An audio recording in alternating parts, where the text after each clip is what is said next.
때는 2차 대전 말기인 1944년 연합군은 유럽에 상륙해 독일로 진격하고 있었고 폭격기를 사용하여 독일 본토를 신나게 두들겨 패고 있었습니다. 독일군은 압도적인 제공권 열세로 연합군의 전략 폭격에 일방적으로 당할 수밖에 없었는데요. 그러던 1944년 7월 28일 메르제부르크를 폭격하러 온 미국 폭격기 승무원들은 엄청난 속도로 솟구치는 독일군의 로켓이 아니라 전투기를 목격하게 됩니다. 로켓 엔진을 장착한 이 전투기들은 1000m 상공까지 시속 216km의 속도로 순식간에 튀어올라 폭격기 2대를 격추시키고 후련히 사라졌습니다. 독일의 로켓 전투기 Me-163 코멧의 첫 실전 임무였습니다. 독일은 1차 세계대전에서 패배한 뒤 베르사유 조약으로 인하여 공군을 운영할 수 없었고 군사무기 개발에 엄청난 제재를 받게 됐습니다. 그래서 독일은 탱크를 농업용 트랙터라고 변명하며 개발하거나 전투기를 민간 항공기로 속여 생산해야 했죠. 하지만 당시 신기술이었던 로켓에는 제약이 없었고 로켓 추진을 이용한 자동차, 오토바이, 철도, 눈썰매 등을 실험하는 등 독일은 로켓 기술에 심취했죠. 이윽고 히틀러가 집권하고 베르사유 조약이 무력화되면서 독일은 재무장을 시작합니다. 독일 공군은 로켓을 단 거점 방어용 전투기 Me-163을 개발합니다. 뛰어난 신기술을 탑재한 Me-163은 연합군의 폭격기를 모두 격추시켜줄 것만 같았지만 병신이었습니다. 어마어마하게요.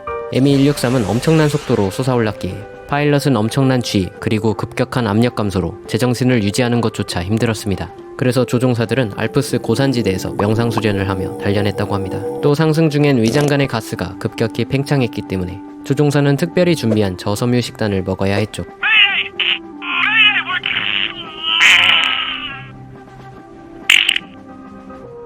비행기 자체도 굉장히 위험했는데 기체의 연료는 C 연료 그리고 T 연료였습니다. 이 녀석들은 매우 민감해서 이륙, 비행, 착륙 과정 각각에서 폭발할 가능성이 매우 높았고 주유 중에 C 연료와 T 연료가 조금이라도 섞이면 폭발해버렸습니다.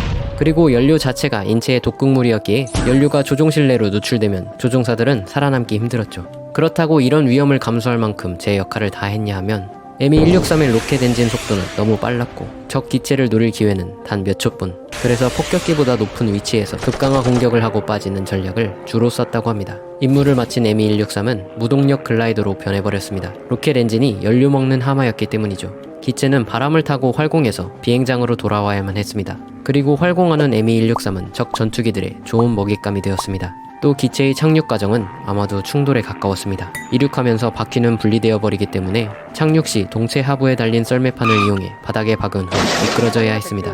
Me-163은 척추 브레이커였습니다. 착륙 후에는 바퀴가 따로 없어 트레일러로 견인했는데 그 사이 배웅 나온 전투기들과 뜨거운 우정을 나눴습니다. 그리고 Me-163의 가장 치명적인 단점, 멀리 못 간다는 것이었습니다. 지나치게 낮은 연비로 항속거리가 40km밖에 되지 않았습니다. 그래서 연합군은 Me-163이 있는 비행장을 조금 돌아가기만 하면 굳이 Me-163을 만날 일이 없었죠. 그 결과 300여 기의 Me-163이 제작되었고 9기의 폭격기를 격추시키면서 14기가 사고 등으로 파괴되었습니다. 그리고 수십 명의 베테랑 파일럿이 훈련 중 사망했죠.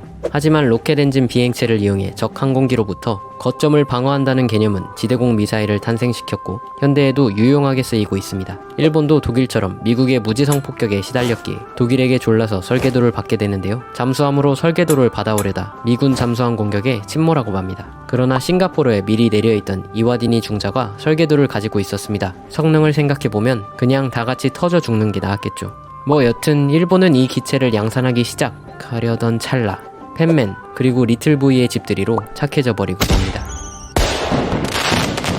그나마 생산된 개체는 미국의 박물관에 팔려갔습니다.